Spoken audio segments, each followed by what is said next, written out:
সুচেতনা social responsibility মিশনের পক্ষ থেকে আজ আমরা আবার গড়গড়িয়া নৌকায়। আজ আমাদের তৃতীয় বছরের প্রথম ত্রৈমাসিক মূল্যায়নের দিন। আজ 16ই নভেম্বর। আমরা সকালবেলায় চলে এসেছি নৌকা গড়গড়িয়ার বাচ্চাদের কাছে।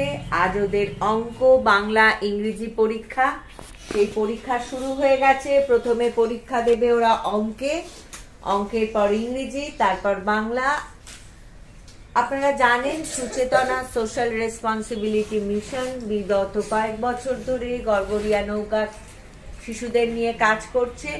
আমরা নিয়মিত ওদের পরীক্ষা নিয়ে থাকি, ওদের লেখাপড়ার কত দূর এগিয়েছে এবং আগামী দিনে যাতে ওদের একটা সুন্দর ভবিষ্যৎ গড়ে ওঠে তার লক্ষ্যে গড়গড়িয়া নৌকার সঙ্গে হাতে হাত মিলিয়ে সুচেতনা কাজ করে চলেছে। ছোটদের নিয়ে তাদের এই প্রচেষ্টায় গড়গড়িয়া নৌকার পাশে সবসময় সুচেতনা রয়েছে। আজ ওদের পরীক্ষা, ওরা খুব মন দিয়ে অঙ্ক করছে, আমরা দেখতে পাচ্ছি। আশা করি এর মধ্যে থেকেই 3 জন সেরাকে বেছে নেব, প্রথম, দ্বিতীয়, তৃতীয় বেছে নেব আগামী দিনের সম্ভাবনাময় 3টি শিশুকে এবং বাকিদের উৎসাহিত করব যাতে তারা আগামী দিন তাদের কাছে অবিরত মনোযোগ সহকারে এগিয়ে যেতে পারে সুন্দর উজ্জ্বল ভবিষ্যৎ গড়ার লক্ষ্যে। এই কাজে আমাদের সর্বতোভাবে যারা সাহায্য করেছেন তাদের জন্য রইল অন্তরের অশেষ কৃতজ্ঞতা। আজ 16ই নভেম্বর 2025, 29 বছর আগে নভেম্বরের এমনই একটা দিনে, নভেম্বরের 17 তারিখে, সেদিন ছিল পয়লা অঘ্রাণ, আমাদের প্রিয় মেসো শ্রী অসিত রঞ্জন বসু আমাদের ছেড়ে চলে গেছেন। তো কোনো যাওয়াই যে চিরতরে যাওয়া নয়, সেটা আবারও আমরা অনুভব করলাম আমাদের বেড়ে ওঠায়, বড় হয়ে ওঠায়। মেসোর সবসময় আন্তরিক উপস্থিতি এবং আশীর্বাদের ছোঁয়াটি পেয়ে। তাই আজ আমরা এখানে একত্রিত হয়েছি।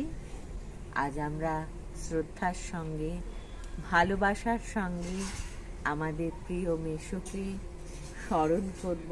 তিনি চলে গিয়েও তিনি যে আমাদের মধ্যে রয়েছেন তা আমরা প্রতিদিন বারে বারে অনুভব করি। সেই অনুভব সকলের মাঝে ছড়িয়ে দিতে চাই। আমাদের শ্রদ্ধা, ভক্তি, ভালোবাসাকে তাদের কাছে পৌঁছে দিতে চাই। আজ আমরা গড়গড়িয়া নৌকার প্রাঙ্গণে এসে দাঁড়িয়েছি। নৌকার শিশুদের সঙ্গে আজ আমরা এই দুপুরের মধ্যাহ্ন ভোজটা সারব। আমাদের মাসি শ্রীমতী শ্রুতিকণা বসু ছোটদের জন্য দ্বিপ্রাহরিক ভোজের ব্যবস্থা করেছেন। সেটা আমরা একসঙ্গে আনন্দের সঙ্গে তাদের সঙ্গে উদযাপন করব, মেসোকে মনে রেখে।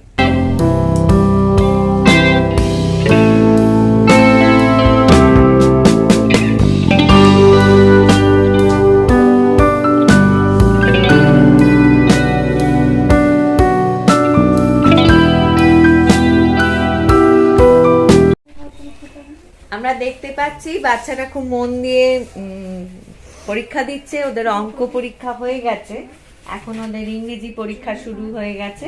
ওরা চেষ্টা করছে। এদের মধ্যে অনেকেই খুব উজ্জ্বল। আমরা চাইছি আগামী দিনে তারা উজ্জ্বলতর হোক।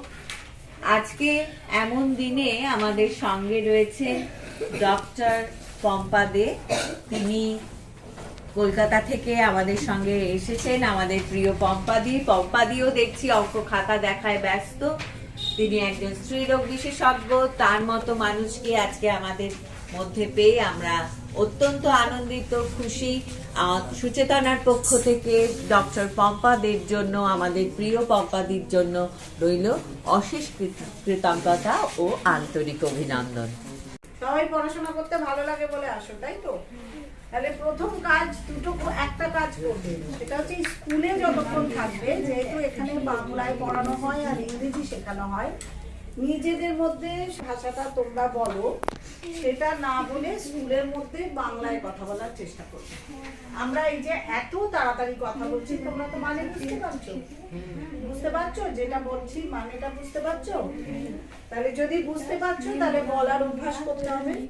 সবাই লেখাপড়া কেন শিখছো? জীবনে বড় হবে, নিজের পায়ে দাঁড়াবে বলে তো।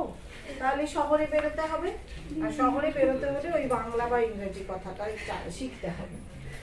কথা, যে কোনো ভাষা শেখার প্রথম সুবিধা হচ্ছে কথা বলতে পারা, সেটাতে তারপর পড়তে পারা, তারপর লিখতে পারা। আমি প্রথম কথা আগেই বলেছি, ভালো না লাগলে বাইরে যাবে, অন্যের অসুবিধার কারণ হবে না। এটা জীবনে বেঁচে থাকার একটা বড় নিয়ম। আমি যেমন বেঁচে থাকি আমার সুবিধাটা নিয়ে, কিন্তু আমার সুবিধা যেন অন্য লোকের অসুবিধার কারণ না হয়। এটা বেঁচে থাকার একটা বড় গুণ। তুমি রাস্তা দিয়ে হেঁটে যাচ্ছ, এক প্যাকেট চিপস খেয়েছো, প্যাকেটটা এদিক ওদিক ছুঁড়ে ফেলবে না, যেখানে ময়লা ফেলা আছে সেখানেই গিয়ে ফেলবে। তার কারণ ওই ফেলে দেওয়া প্যাকেটটা পরিবেশ দূষণ করবে, অন্য লোকের অসুবিধা করবে এবং আমারও অসুবিধা করবে। তৎক্ষণাৎ আমার সুবিধে করলো, কিন্তু অনেক দূরে দেখতে গেলে ওটা আমার অসুবিধাই করে। কাজেই এইটা ছোট থেকে শিখতে হয় যে অন্য লোককে সম্মান করা, তাহলে ফিরে আমি সম্মান পাবো। এমনভাবে বাঁচবো না যাতে অন্য লোকের অসুবিধার কারণ হয়। পাড়ায় পুজো হচ্ছে, বিকট জোরে একটা আমি মিউজিক বাজালাম না, রাত্রি এমন জোরে নয় যে পাশের বাড়ির দাদুর অসুবিধা হচ্ছে, তিনি হয়তো অসুস্থ না। এগুলো ছোট থেকে বেঁচে থাকতে হয়, শিখে বেঁচে থাকতে হয়। হ্যাঁ, তো সেরকম 10টা বেজে গেছে, থামিয়ে দেবো, একদম কমিয়ে নিজের মধ্যে রাখবো। আমি আমার মজাটা করবো, কিন্তু সেটা কখনো অন্য লোকের অসুবিধার কারণ নয়। সেই জন্য আমি তোমাকে বললাম, তুমি কথা বলে অন্য লোককে ডিস্টার্ব করো না, মানে অন্য লোকের মনোসংযোগটা নষ্ট করো। সংযোগ রাখা মানে যে কাজটা করছি সেই কাজে মন দেওয়াটাই তোমাদের প্রত্যেকের কম বেশি অভাব আছে, এবং তার জন্য এত নম্বরও তোমরা কম পেয়েছো, মানে ভুল হয়ে যাওয়ার কারণ এটা। আমি যে কাজটা করছি খুব মন দিয়ে, মাত্র তো ধরো তোমাদের 8 ঘন্টা করে 1.5 ঘন্টা পরীক্ষা হয়েছে, এই 1.5 ঘন্টা আমার খাতায় মন। আমি যে কাজটা করছি সে কাজটা যতটা পারবো আমি নিখুঁত করবার মন। এটা কারোর অন্য লোকের ভালোর জন্য করছো না, সবই নিজের জন্য করছি। আমি আমার ভালো লাগে বলে আমি অঙ্ক শিখছি, আমি যোগ বিয়োগ গুণ ভাগ করতে পারবো বলে করছি, আমি বাংলা বলতে পারবো, বাংলা পড়তে পারবো বলে পড়ছি, তাই না?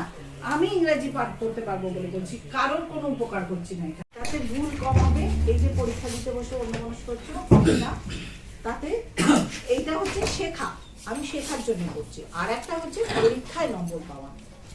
পরীক্ষায় নম্বর পাওয়াটা কিন্তু আবার আলাদা জিনিস। আমাকে জানতে হবে কি প্রশ্নে কি উত্তর লিখতে হয়, শুধু জানলেই হয় না, অপার জ্ঞান কিন্তু পরীক্ষায় ভালো নম্বর দিন, এটাও হওয়া সম্ভব। তার কারণ হচ্ছে ঠিক কি লিখতে হবে এটা জানা, কিভাবে লিখতে হবে এটাও জানা। যেমন ধরো তোমাদের ইংলিশ কোয়েশ্চেন অনেকেই করেছো, এই যে ম্যাচ করিয়েছো, ঠিক 5-এ 5 দিয়েছি, আমার খুব ইচ্ছে ছিল এগুলো 4.5 দেওয়ার। তার কারণ হচ্ছে তোমরা চক আছে, তোমরা এখানে এরকম ভাবে অনেকে লিখেছো, একটা খাতা ছিল ঠিক করে লেখা।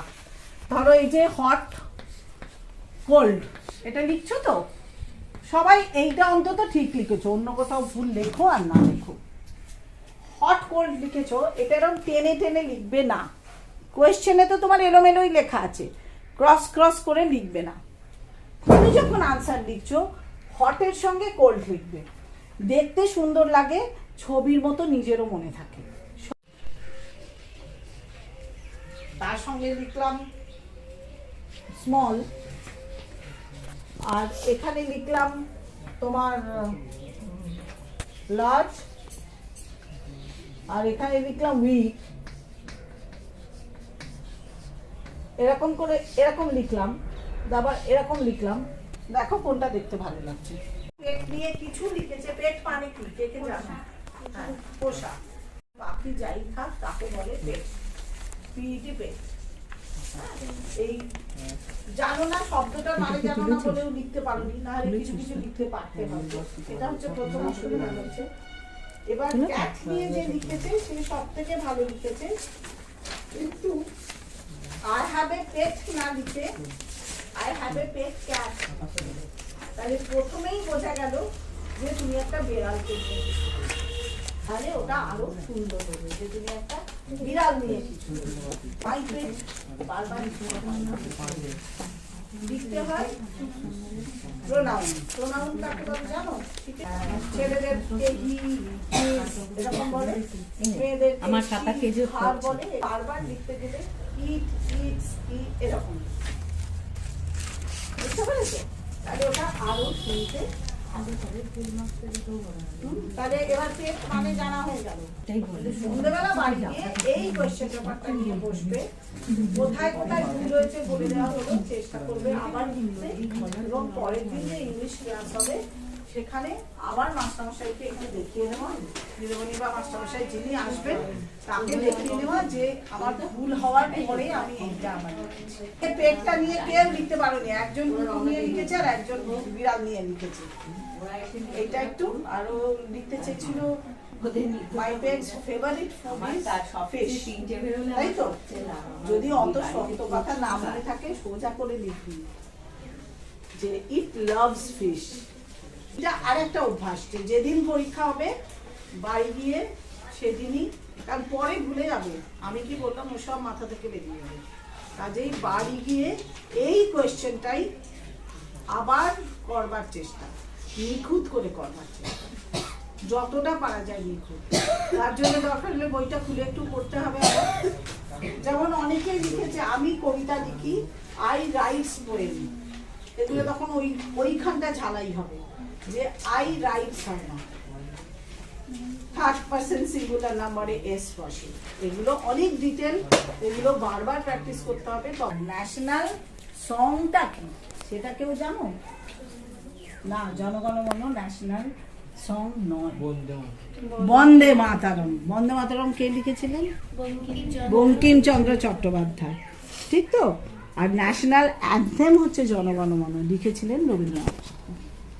আর আমাদের প্রেসিডেন্টের নাম কি? এইটা বলতেই হবে। হ্যাঁ, তোমাদের কমিউনিটির লোক, তোমাদের গর্বের মহিলা, একে মহিলা। তুমি ভাবো উনি যদি ওই জায়গায় পৌঁছতে পারেন, কেউ জানে না 25-50 বছর পর তুমি সেই জায়গায় পৌঁছবে কিনা।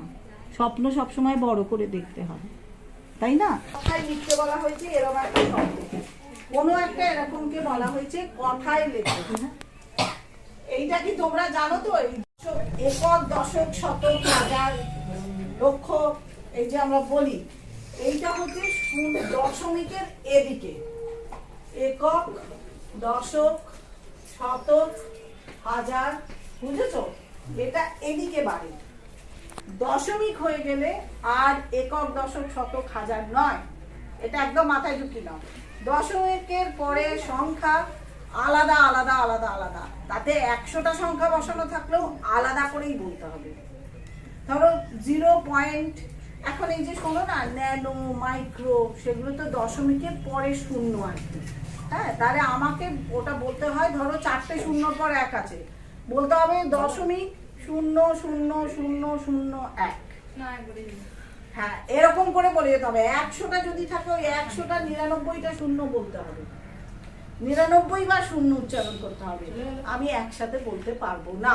দশমিকের অঙ্ক যখন তুলবে, প্রথম লাইন লিখলে উপরের লাইন, দশমিকের নিচে আগে দশমিক বসিয়ে দেবে। এবার দশমিকের ডান দিক যেমন আছে লিখবে, দশমিকের বাঁ দিক যেমন আছে লিখবে, তাহলে আর দশমিক সরে যাবে না। আমাদের পরীক্ষা পর্ব শেষ হয়ে গেছে। এখন আমাদের আরেকটি পার্ট, কাজের একটা পার্ট বাকি আছে, সেটা হলো এবার আমাদের শ্রদ্ধা নিবেদনের পালা। গুরুজনদের প্রতি আমরা আনত হব, তাদের আশীর্বাদ চাইব, তাদের আশীর্বাদের হাত দুটো যেন আমাদের সবার মাথার উপর থাকে, আমরা জীবনের সব কাজে যেন সাফল্য লাভ করি। আজকের দিনে এই প্রার্থনা। আগেই বলেছি আজকের দিনটি আমাদের প্রিয় মেসোমশাই অসিত রঞ্জন বসুর চলে যাওয়ার দিন। সেই দিনটিকে মনে রেখে আজকের দিনে আমরা এখানে একত্রিত হয়েছি। আমরা এখন সবাই একে একে তার আশীর্বাদ চেয়ে নেব, তার প্রতি শ্রদ্ধা নিবেদন করব।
বছর আমরা গড়গড়িয়া নৌকার বাচ্চাদের পরীক্ষা নিচ্ছি।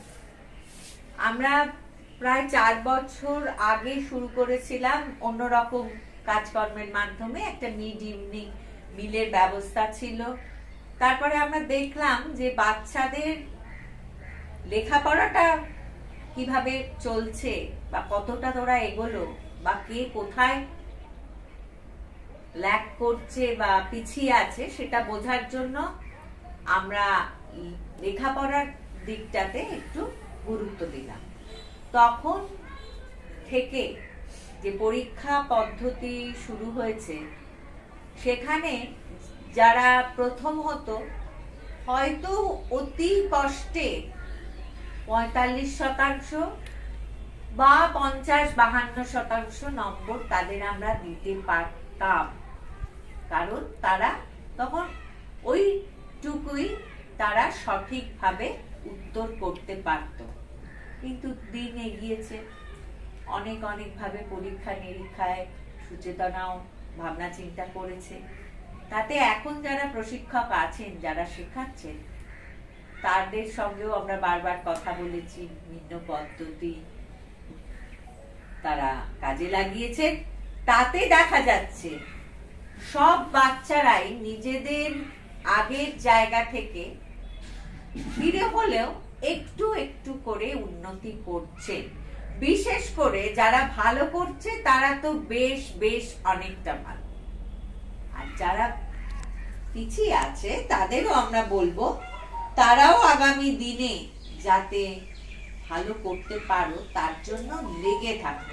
কারণ এই নৌকা গড়গড়িয়া যেভাবে প্রতিদিন তোমাদের লেখাপড়াটাকে ঘষা মাজা করে তোমাদের একদম সঠিক জায়গায় পৌঁছে দেওয়ার চেষ্টা করছে, এটা থেকে তোমরা মানে অনুপস্থিতি থাকলে তোমরা কিন্তু আর ধরতে পারবে না, অনেকটা খেই হারিয়ে যাবে। সুতরাং স্কুলে তোমরা যেমন যাচ্ছ, সন্ধ্যাবেলা যেরকম পড়তে আসছো, সেটার থেকে কিন্তু বাড়িতে বসে থাকলে তোমাদের নিজেদেরই কোনো লাভের জায়গা হবে না। মানে ভবিষ্যতে তো কাজকর্ম করতে হবে, দিন তো এমনি এমনি এগোবে না, নিজের দায়িত্ব তো নিজেকে নিতে হবে। যাই হোক, এই পরীক্ষার যে মূল্যায়ন হয়েছে তাতে প্রথমে বলবো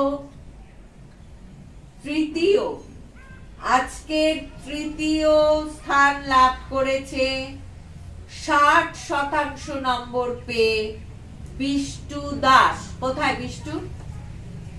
হ্যাঁ, দাঁড়া এখানে। আমি আমাদের পম্পাদিকে অনুরোধ করব বিষ্টুর হাতে উপহার প্রাইজ পুরস্কারটি তুলে দিতে।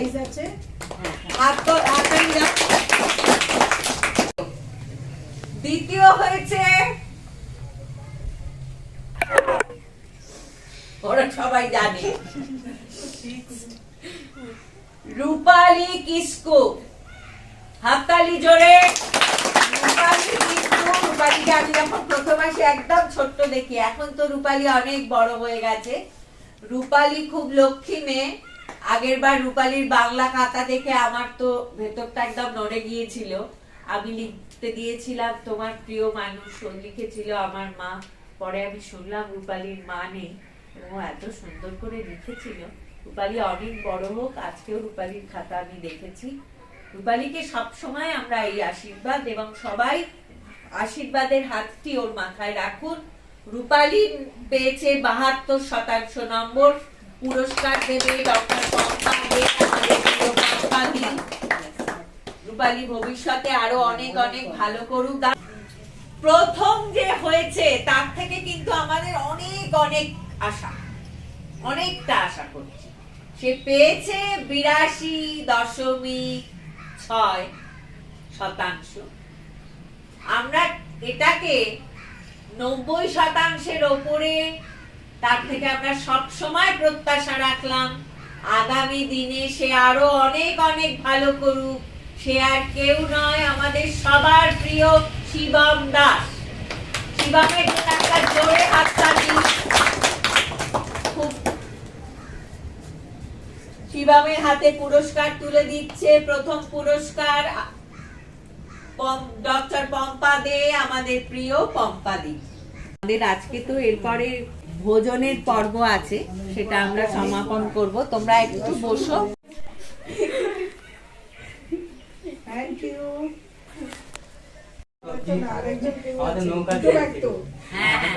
প্রথমবার এলাম, যদিও নৌকা গড়গড়িয়ার কথা অনেক শুনেছি, কিছুটা হলেও এই SSRM এর সঙ্গে আমি যুক্ত আছি কিছুটা হলেও। ফেসবুক বা যে লিঙ্কগুলো আসে সেগুলো সোশ্যাল মিডিয়াতে, সেখান থেকেও কিছুটা জানি, কিছুটা সোজাসুজিও জানি। কিন্তু আজ আমার দেখে খুবই ভালো লাগছে। আমি খালি তোমাদের এটাই বলে যাব যে তোমরা যে যেখানে আছো চেষ্টা করলে কিন্তু আরো অনেক অনেক দূর চলে যাবে। কিন্তু প্রথম কাজটা হচ্ছে নিজের চেষ্টা। মানে একটা কথা আছে যে আমরা কাউকে কিছুই শেখাতে পারি না, কিন্তু মানুষ যদি চায় সে সব শিখে দিতে পারে। সেই একলব্যের গল্পের মতো। ওনাকে তো ওনার গুরুদেব দ্রোণাচার্য বলেছিলেন যে আমি তোমাকে শেখাবো না, কারণ ও অর্জুনের সমান হয়ে যাবে বা তাকেও টপকে যাবে বলে। কিন্তু উনি ঠিক পেছনে দাঁড়িয়ে শিখেই দিয়েছিলেন। কাজেই তোমরা যে এখান থেকে যতটুকু সহযোগিতা পাচ্ছ সেটা কিন্তু একেবারে চেটেপুটে সেই সুযোগটা কাছে লাগিয়ে নেবে। তাহলে তোমরা বুঝতে পারবে, আজকে না হলেও বড় হলে বুঝতে পারবে যে কোথা থেকে কোথায় পৌঁছানো যায়, আর এই সুযোগটা কতখানি সুযোগ তোমরা পেয়েছো। আমরা জানি ওনার এত ব্যস্ততার মাঝে উনি সবসময় সময় করে উঠতে পারেন না, কিন্তু আজকে উনি যে এভাবে এসেছেন, এতটা সময় তিনি সুচেতনাকে দিয়েছেন তথা নৌকা গড়গড়িয়ার সঙ্গে কাটালেন, খাতা দেখলেন, বাচ্চাদের মূল্যবান পরামর্শ দিলেন, অনেক অনেক ভালোবাসা। উনি আমাদেরই একজন, সবসময় এভাবে উনি আমাদের সঙ্গে থাকুন, এটাই আমাদের আগামী দিনে, এটাই তার থেকে আমাদের প্রত্যাশা রইল। নৌকার তরফ থেকে কিছু সবজি আমরা দিলাম SSRM সংস্থা। অনেক অনেক ধন্যবাদ।